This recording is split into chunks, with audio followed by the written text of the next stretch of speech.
సభా వేదికను అలంకరించిన పెద్దలు పూజ్యులు నారా చంద్రబాబు నాయుడు గారి పాద పద్మాలకు నమస్కరిస్తూ సభా వేదికను అలంకరించిన పెద్దలందరికీ అదేవిధంగా జిల్లా నలుమూల నుండి విచ్చేసినటువంటి పార్టీ నాయకులు కార్యకర్తలు అభిమానులు శ్రేయోభిలాషులు మహిళా సోదరిమణులు పాత్రికేయులందరూ కూడా పేరు పేరున నా యొక్క నమస్కారం. ఇది 24వ పార్లమెంటు స్థానంలో ఈరోజు బహిరంగ సభ జరుపుకుంటున్నాం. ముఖ్యంగా ఈ ప్రాంతానికి ఒక పేరుంది.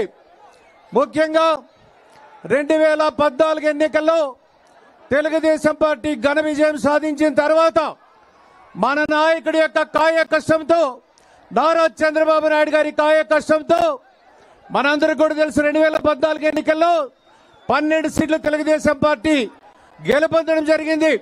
తపాయిలో వెచ్చించి ఈ ప్రాంతంలో కియా పరిశ్రమ వస్తే 50,000 ఉద్యోగాలు వచ్చాయి. అదేవిధంగా మన ప్రాంతం అంతా కూడా అన్ని రకాల అభివృద్ధి చెందింది, మీ అందరికీ తెలుసు.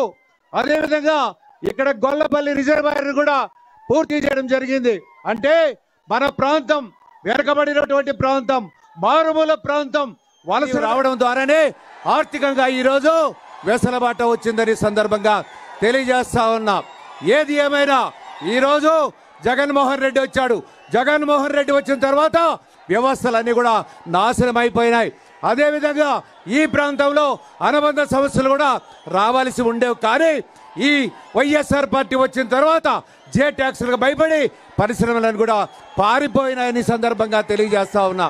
సార్, మా ప్రాంతంలో ఆ రోజుల్లో మన తెలుగుదేశం ప్రభుత్వ హయాంలో పెనుగొండ నియోజకవర్గానికి తాగునీటి కోసం 320 కోట్ల రూపాయలు ఆ రోజు వెచ్చించి తెలుగుదేశం ప్రభుత్వ హయాంలో పెనుగొండ నియోజకవర్గానికి తాగునీటి కోసం 320 కోట్ల రూపాయలు ఆ రోజు వెచ్చించి గ్రావిటీ మీద అన్ని గ్రామాలకు కూడా నీళ్లు ఇవ్వాలని నిర్ణయించి దానికి కూడా ఒక ఫౌండేషన్ వేసాం సార్. అదేవిధంగా మనకి గోరంట్ల ముఖ్యంగా అక్కడ సాగునీరు అవసరం ఉంది సార్. అక్కడ కూడా డిపిఆర్ తయారైంది.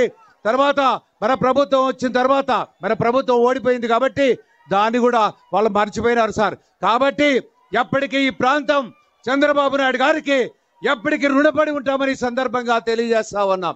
ఏదైనా జరిగిందంటే అది తెలుగుదేశం ప్రభుత్వ హయాంలో తప్ప ఇంకొకటి కాదని సందర్భంగా తెలియజేస్తూ, ఏది ఏమైనా ఇది ఒక యుద్ధం, రేపు సంసిద్ధం కావాల్సినటువంటి అవసరం ఉంది ఎన్నికలకు అని సందర్భంగా తెలియజేస్తా. సిద్ధంగా ఉన్నారా లేదా?